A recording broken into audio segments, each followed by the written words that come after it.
Oke, di sini saya akan menunjukkan bagaimana pencarian akar persamaan menggunakan metode posisi palsu menggunakan Excel ya. Di sini kita masih menggunakan fungsi yang sama seperti contoh tadi ya. Dan true value-nya di sini diketahui. Ya, bisa kita hitung ya dengan cara rumus akar ya, rumus akar persamaan kuadrat ya. Dan kita pilih salah satunya yang berada dalam interval 5 sampai 10 ya. Oke, di sini XL-nya 5, kemudian FXL-nya kita hitung pakai fungsi di atas, kemudian XU-nya kita tentukan 10 ya, sesuai dengan contoh tadi. FXU-nya kita hitung minus 20,5. Oke, saya akan bandingkan sama yang tadi ya. Kan ini ya. Oke, nah XR-nya 5,9 ya. Ini tinggal dihitung. Rumusnya udah ada kan, XU D4 ya kan, dikurangi apa kali apa dan seterusnya. Ya. Didapatlah 5,9 ya. Kemudian kita hitung FXR-nya, tinggal masukkan ini ke fungsi ya. Sesuai ya. 1,845 ya tadi ya. Nah ini FXR-nya 5,9. Oke. Setelah itu kita hitung epsilon t-nya. Kalau di contoh tadi kita nggak menghitung epsilon t, tapi kalian bisa hitung sendiri ya. Caranya udah pernah kita pelajari ya. Cara menghitung persen galat relatif yang sebenarnya ya. Yang dihitung menggunakan true value ini. Jadi, kalau true value-nya tidak diketahui atau susah mencarinya, ya nggak usah menghitung ET ini ya, langsung ke EA. Oke. Nah, kemudian di langkah berikutnya sebenarnya Excel-nya ini sama saja seperti metode bagi dua ya. Bedanya itu hanya rumus di sini nih, di kolom F ini ya, menghitung XR-nya. Sisanya sama gitu ya. Jadi kalian nanti boleh dicoba sendiri ya. Kalian ubah rumus XR-nya. Kalau asalnya kan rata-rata ya. Sekarang diubah jadi ini gitu ya, 5, jadi rumus metode bagi dua ya. Nah, sehingga di iterasi berikutnya XL-nya berubah jadi 5,9 ya kan? Nih. XL-nya sama dengan XR. XL-nya sama dengan 5,9, XU-nya tetap ya 10. Jadi interval pencariannya sekarang 5,9 sampai 10. Gitu ya. Ini udah tahu. Nah, XR berikutnya 6,238. Nah, ini karena pembulatan ya. Ya kalau hitung manual mah nggak usah terlalu presisi juga. Ya, atau nanti ya kita bisa batasi lah ya. Kalau dalam ujian gitu ya, berapa digit desimal gitu. Jadi ini 6,24 hasil pembulatan ya. Ya tentu kalau kita hitung EA-nya pasti ada selisih juga ya, karena masalah pembulatan tadi ya. Masih ingat ya, error yang diakibatkan oleh pembulatan ya, itu pasti akan ada selisih dengan dibanding kita nulisnya lebih panjang gitu. Oke ya. Tapi dari sini kita bisa menghitung epsilon A-nya, dan epsilon A-nya 5,42. Di sini 5,4. Nah, kita bisa lihat ya, perbedaan epsilon A-nya, errornya, galat aproksimasinya juga terlihat sini. 5,45, di sini 5,43 lah kira-kira. Ini karena masalah pembulatan ya. Jadi enggak usah khawatir tentang itu. Setelah itu tinggal ditarik aja ke bawah, dan ternyata sampai 6 iterasi hasil XR-nya sudah didapat dengan EA-nya lebih kecil dari ES. EA-nya kan 0,1 ya. ES-nya 0,1, dan ini sudah di bawah dari 0,1 dengan 6 iterasi. Ya. Masih ingat masalah ini ketika diselesaikan di metode bagi dua itu 10 iterasi. Iya kan? Kalau nggak salah ya, 10 iterasi. Di metode posisi palsu kita cukup dengan 6 iterasi ya. Kita sudah menemukan solusi yang kualitasnya, yang errornya, EA-nya itu lebih kecil daripada ES. Oke. Nah, ini silahkan kalian dicoba sendiri nanti ya. Dan ini adalah ilustrasi grafiknya. Jadi ceritanya tadi kita mencari akar dalam interval 5 sampai 10 ya. Ini yang hijau, ini sumbu X-nya. Dan kita lihat titik potong terhadap sumbu X ini ya kira-kira ada di 6,4 sekian ya. 6,4 sekian. Ya, sesuai lah dengan apa yang tadi kita hitung gitu ya. Dan kalau kita lihat nih perbedaan dengan metode bagi dua ya. Karena fxl-nya kalau kita lihat kan fxl-nya di sini positif ya. Dan fxu-nya negatif ya karena dia di bawah sumbu X ya kan. Karena fxl-nya lebih dekat dengan 0 magnitudenya ya. Tingginya lah atau nilainya. Maka yang kita geser-geser itu adalah XL-nya. Gitu maksudnya. Coba lihat sepanjang iterasi ini nilai XU-nya semuanya tetap. Iya kan? 10. Tapi nilai XL selalu berubah. Artinya XL-nya selalu maju dan seterusnya. Gitu. Jadi itulah perbedaan antara metode bagi dua dengan metode posisi palsu ya. Nah, kalau kita lihat ya analisis errornya ya di buku ini juga diberikan nih antara iterasi dengan persen relatif errornya ya. Jadi kalau false position itu cenderungnya konstan menurun gini ya. Tapi kalau bagi dua itu kayak ada zigzag gini ya, naik turun naik gitu ya. Kalian bisa amati nilai epsilon A nya ya kemarin itu cenderung naik turun gitu ya.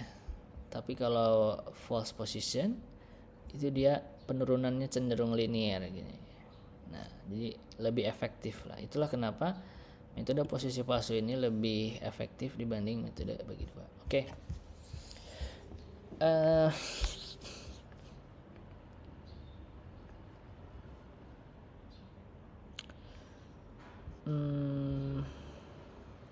Sebentar.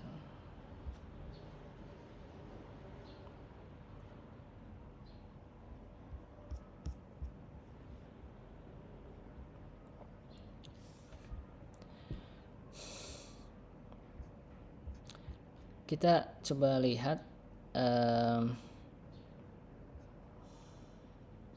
jebakan dari metode posisi palsu. Nanti sebelum saya tunjukkan bagaimana cara pengerjaannya menggunakan Python ya, karena algoritmanya ada di sini, ada di slide ini ya. Tapi kita lihat dulu jebakannya, pitfalls.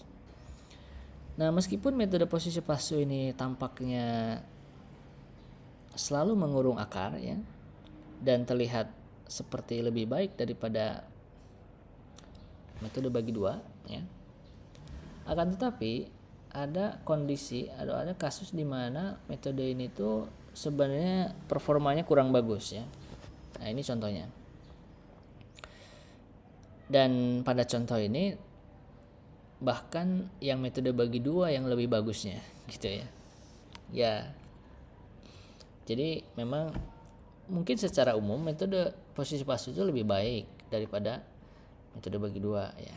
Tapi pada beberapa kasus gitu ya, pada kasus tertentu metode bagi dua itu lebih baik daripada metode. Nah, ya itulah setiap metode itu punya kelemahan dan kekurangan. Tidak ada metode yang sempurna gitu ya.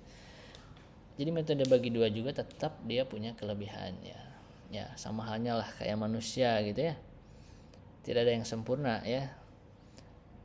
Si A dengan si B mungkin kelebihannya berbeda gitu kan. Ya, samalah kayak gini gitu ya.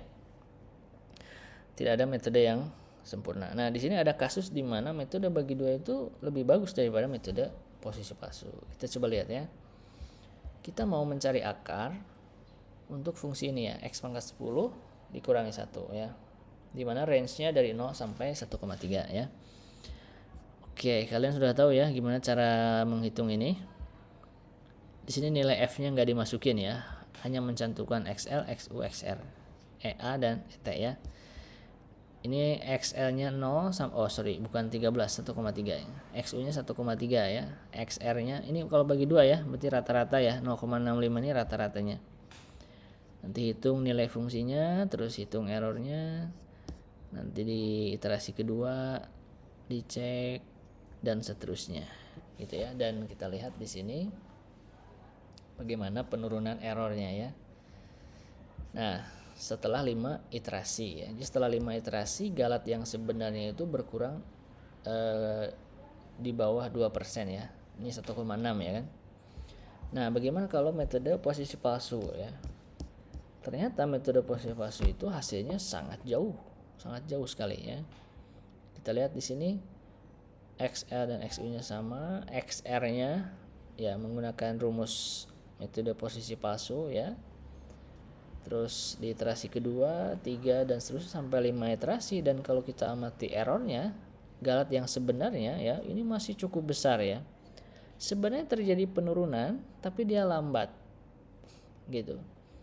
Kan tadi kelebihan metode posisi palsu itu bisa lebih cepat ya kan. Tapi dalam kasus ini ternyata dia lambat sekali menuju ke error yang kecil itu. Ini kan ya udah 1,6 nih ya. Dari 5 iterasi ini masih 59,2 gitu ya. Nah, kalau kita amati kita plot grafiknya 10 pangkat 5 X pangkat 10 min 1 itu kalau diplot tuh gambarnya kayak gini. Dalam interval berapa tadi? 0 sampai 1,3 ya. 0 sampai 1,3 itu di sini nih. Dimana dari 1 ke 1,3 itu terjadi ya kenaikan yang sangat curam ya. Sedangkan dari 0 sampai 1,3 itu landai sekali gitu ya. Dan masih ingat konsep metode posisi palsu kan, kita menarik garis antara kedua titik ujung dari nilai F-nya ya, Fxl dan Fxu. Jadi kita tarik. Nah, ketika ditarik itu kan titik potongnya di sini ya. Berarti XL-nya nanti maju ke sini. Gitu kan? Tarik garis lagi, nanti XR-nya maju ke sini. Tarik garis lagi, XR-nya di sini, XR-nya di sini. Jadi dia sebenarnya tetap maju ya, mendekati akar yang sebenarnya, tapi dia lambat aja gitu ya. Lambat. Nah, jadi untuk masalah yang seperti ini, nah ini setelah 5 iterasi, galat yang sebenarnya itu hanya menurun sampai 59% ya.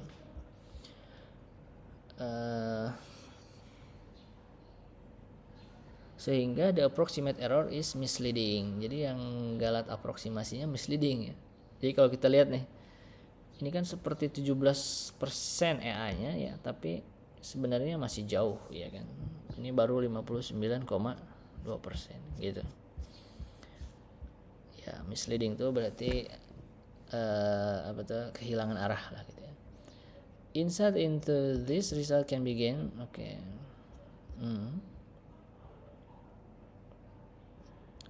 Jadi kalau kita lihat di sini Fxl-nya is much closer to 0 than Xu ya. Jadi Fxl-nya itu lebih dekat ke 0. Jadi sebenarnya gini.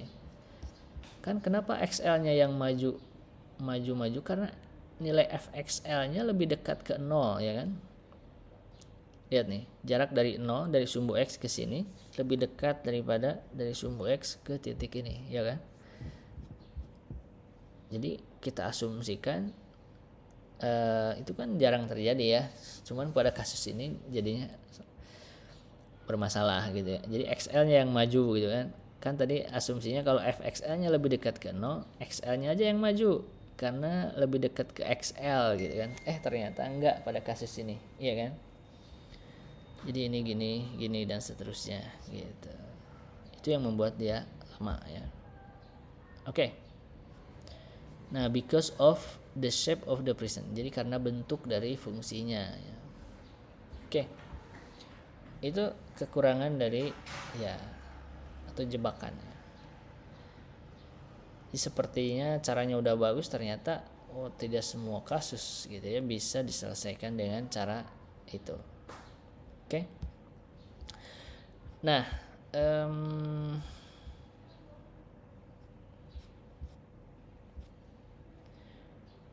di sini ada modified false position ya. Ada modifikasi metode posisi palsu ya. One way to mitigate the one-sided nature of false position ya.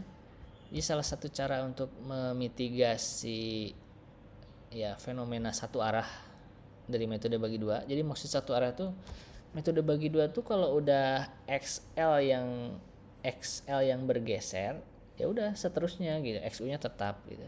Atau sebaliknya. Kalau XU-nya yang pertama kali digeser ya udah kesananya tetap. Jadi itu tuh kayak one sided ya. One sided itu kayak satu arah lah gitu. Enggak dua arah. Kalau bagi dua kan dua arah ya. Kadang XL-nya yang digeser ke tengah, kadang XU-nya yang digeser ke tengah gitu kan. Dalam beberapa iterasi itu kadang gantian gitu. Tapi kalau di metode bagi dua itu dia satu arah ya, one sided.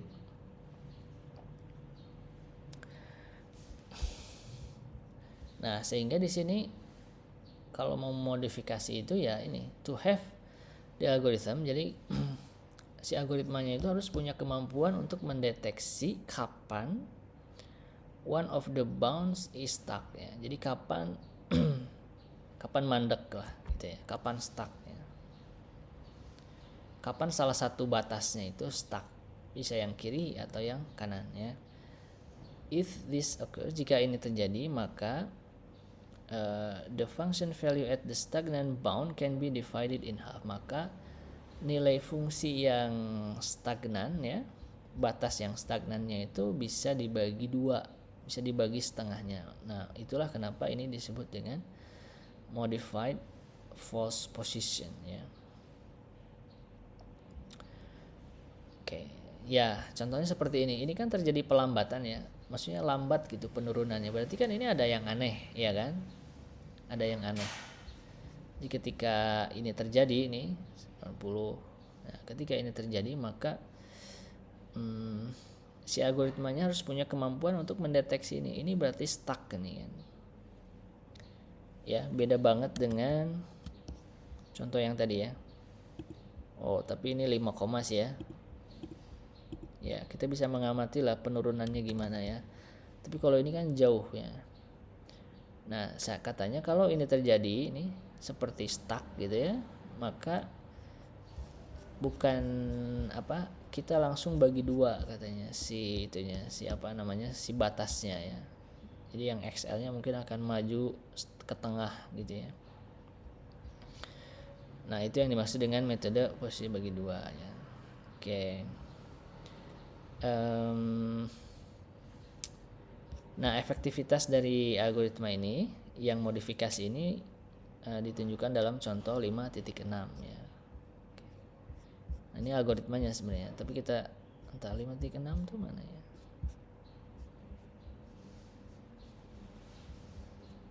Oh, nanti ya, nanti pada subbab berikutnya. Ya. Oke, tapi ya nanti kalian bisa, nanti mungkin kita akan sampai ke sana ya. Dia harus dibaca di contoh 5.6 nih. Soalnya 5.6 itu nggak ada di. Oh, ini 5.6. Sorry. Ini 5.6 ada di sini. Yang ini. Oke, jadi contohnya seperti yang ini ya. Itu kan bound ya, langsung setengahnya. Nah, ini adalah algoritmanya nih. Ini algoritmanya. Ini ada function, modified false position dan seterusnya. Ini adalah algoritma dari metode bagi dua. Begitupun yang metode posisi palsu. Yang metode bagi dua juga ada yang gini ya. Nah, saya akan menunjukkan gimana sih cara bikin codingnya. Sebenarnya gampang ya. Ini nih.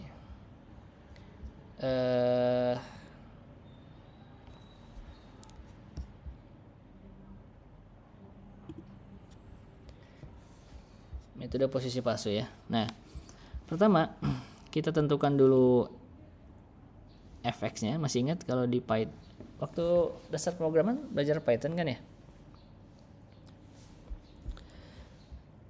Nah, sudah mulai kelihatan ya. Oke, jadi ini kita definisikan fungsinya ya. Misalnya nama fungsinya f ya, terus peubah bebasnya x. Ya udah, ini return nama fungsinya apa? Ini berarti 0,5 x kuadrat plus 2,5 x plus 4,5 ya, sesuai dengan yang tadi kita pelajari di contoh ya. Ini cara membuat fungsi ya. Terus kita bikin fungsi baru namanya mode false post ya, samain aja kayak gini ya. Ini kan sebenarnya bikin fungsi ini mode false position. Ini ada parameternya, ada XL, ada XU, ada ES, ada Imax itu iterasi maksimum iterasi ya. Terus ada XR. Cuman yang iter sama EA ini saya hapus karena nggak perlu menurut saya. Jadi ini dihapus ya.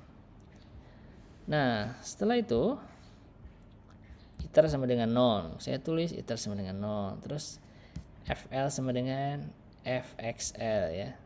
FL sama dengan FXL. Nah, ketika ini terjadi, ini sebenarnya memanggil fungsi ya. Memanggil fungsi ini nih.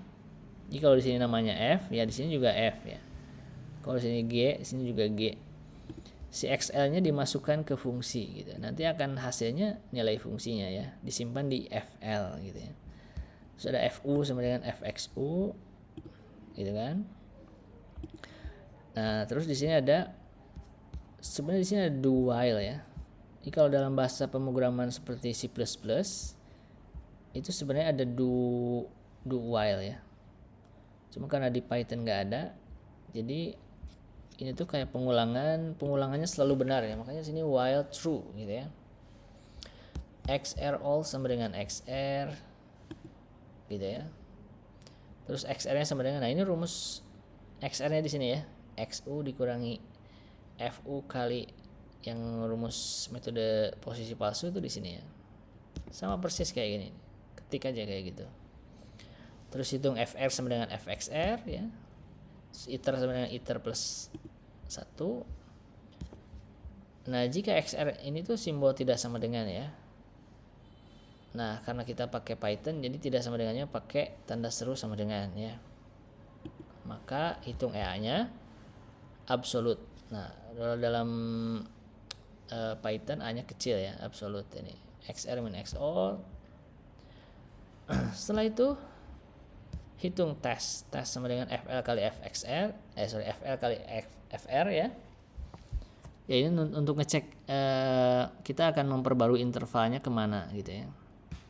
Nah, si tes ini nanti akan dicek nih apakah nilainya positif atau negatif ya. Kalau negatif berarti XU-nya yang akan bergeser ke XR kayak gini. Atau FU-nya yang sama dengan berarti FU sama dengan FR ya. Ya ini agak beda di sini. Tapi FXU itu kan artinya FR ya kan. Jadi kalau XU-nya sama dengan XR berarti FXU sama dengan FXR. Makanya di sini saya tulis langsung FU-nya sama dengan FR ya. Bisa juga sih kayak gini, cuma kita mau meminimalkan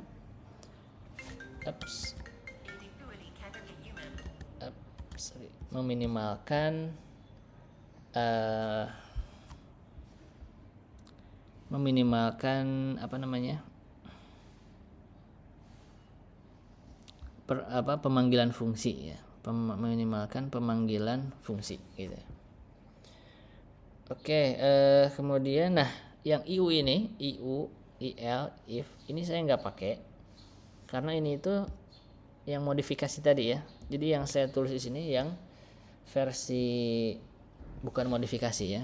Jadi kalau kalian mau nyobain yang contoh 5.6 tadi, itu tambahin ini IU sama dengan 0, ini 3 baris ini tambahin nih. Oh enggak, ini harus beberapa baris nih. If ini nanti ini aksi dari if-nya ya. Oke, kalau kalian familiar dengan Python ini enggak susah ya. Nah, setelah itu gimana kalau tesnya ini positif ya? Kalau perkalian FL dengan FR-nya itu positif, maka yang kita geser adalah XL-nya. Terus FL sama dengan FR ya. Jadi kalau XL-nya sama dengan XR berarti FL-nya sama dengan XR juga. Nah, selain itu EA-nya sama dengan, nah ini juga sama nih. Yang IL ya, ini berarti IL, IU ini adalah modifikasi ya untuk mengatasi jebakan yang tadi ya. Jadi ini bisa ditambahkan, tapi ini yang basicnya dulu ya. Nah, kemudian EA-nya sama dengan 0, akhir dari if, kemudian tambah if lagi. Kalau EA-nya kurang dari ES atau iternya user sama dengan Emax, kita break. Break itu maksudnya hentikan pengulangan ya, selesai pengulangan ya. Setelah itu return. Ini adalah nilai balik dari nilai balik dari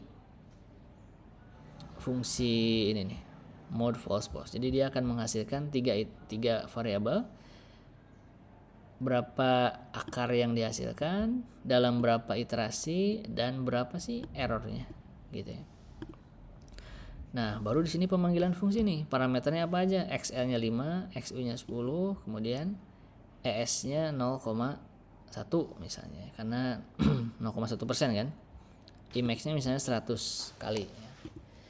Nah, XR-nya sebenarnya XR tuh di sini tuh bisa di set sembarang sih sebenarnya ya. Kenapa kita harus masukin XR? Karena di sini tuh kita harus menghitung ini loh, X ya. XRO ya, ini untuk menghitung EA pertama kali ya. Jadi di iterasi pertama kan sebenarnya kita nggak menghitung EA ya. Cuma karena ini bagian dari program, ya mungkin bisa aja disiasati sih sebenarnya ya.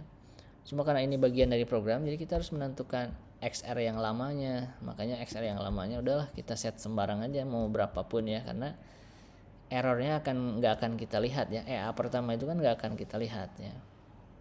Karena itu harusnya memang belum ada ya. Cuma karena ini bagian dari algoritma, bagian dari loop, maka kita seolah-olah ada XR gitu ya. XR sebelumnya yaitu 1. Nah, ini tinggal dipanggil mode false post, masukkan semua parameter yang dibutuhkan. Ada 5 parameter ya, sesuai dengan ini. 1 2 3 4 5. Ini kita tentukan dulu nilainya berapa. Baru kita masukkan, nanti ya kita print XR-nya berapa, iternya berapa ya. Dan ini adalah hasilnya. Ini kalau di run ini hasilnya ya. Ini adalah nilai XR-nya setelah 6 iterasi dan EA-nya 0,056 sekian. Dan kita lihat kenapa berhenti, karena EA-nya sudah lebih kecil dari ES. Dan ini sesuai sama hasil Excel-nya ya. Excel-nya juga 6 iterasi, EA-nya 0,056 ya, 955. Oke, lebih panjang desimalnya ya daripada yang di Excel. Oke. Nah, itulah bagaimana cara mengimplementasikan metode posisi palsu menggunakan Excel dan juga Python. Ya, jadi ini sudah ada algoritmanya.